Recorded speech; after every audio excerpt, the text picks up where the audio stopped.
سرخط خبرها. ادامه خواستها به حل تنش کابل و اسلام آباد. امام جمعه زاهدان گفت که افغانستان و پاکستان تنش را از راه گفتگو حل کنند. هشدار سازمان ملل از افزایش برگشت پناهجویان افغان. این نهاد گفته که هزاران پناهجوی افغان در پی تجدید درگیری‌ها در ایران به افغانستان باز می‌گردند.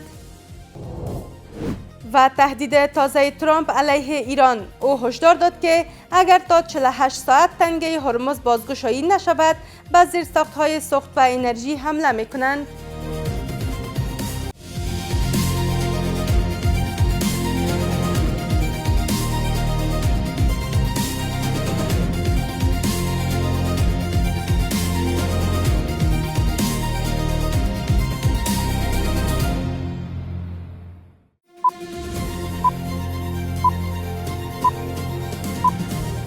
سلام، وقت شما بخیر. به مجموعه خبری این ساعت از میز خبر آفاق با من عایشه نیازی خوش آمدید. امروز یکشنبه 2 حمل 1405 هجری خورشیدی است که برابر میشد با 22 مارچ 2026 میلادی.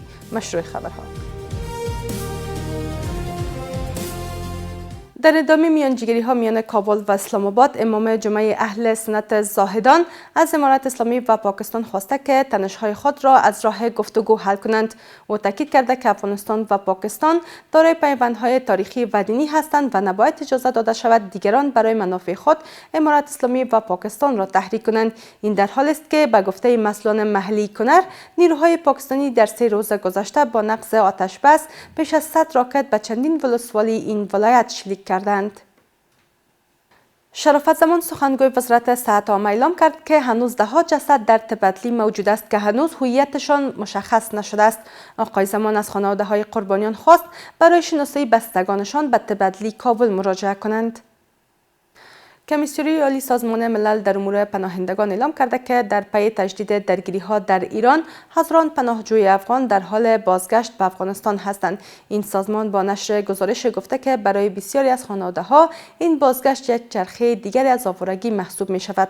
سازمان ملل هشدار داده که این پناهجویان در حال به کشور باز می‌گردند که افغانستان همکنون با چندین بحران همزمان مواجه است و امکانات محدود برای پذیرش و حمایت از آنان وجود دارد.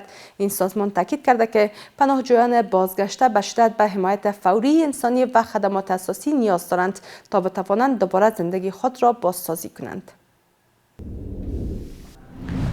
و در خارج از کشور، در 23مین روز جنگ ایران و امریکا، دونالد ترامپ رئیس جمهور ایالات متحده به ایران 48 ساعت برای گشایش کامل تنگه هرمز مهلت داد. در مقابل ایران در واکنش به مهلت 48 ساعته ترامپ هشدار داد که اگر زیرساخت‌های سوخت و انرژی ایران مورد هدف قرار گیرد، تمام زیرساخت‌ها انرژی، فناوری، اطلاعات و آب شیرین‌کن متعلق به امریکا و رژیم اسرائیل در منطقه هدف قرار خواهد گرفت. جنگ میان امریکا و ایران وارد هفته 4 خود شده است. با گذشت 23 روز از رویارویی نظامی تهران و واشنگتن، دو کشور هنوز هم از حجم سنگین حملات نکاسته و هیچ نشانه از پایان درگیری دیده نمی شود. اما دونالد ترامپ رئیس جمهوری امریکا به جمهوری اسلامی 48 ساعت برای بازگشایی تنگه هرمز مهلت داد و هشدار داد که اگر در این مهلت زمانی این گذرگاه بازگشایی نشود، همه نیروگاه‌های ایران هدف قرار خواهد گرفت.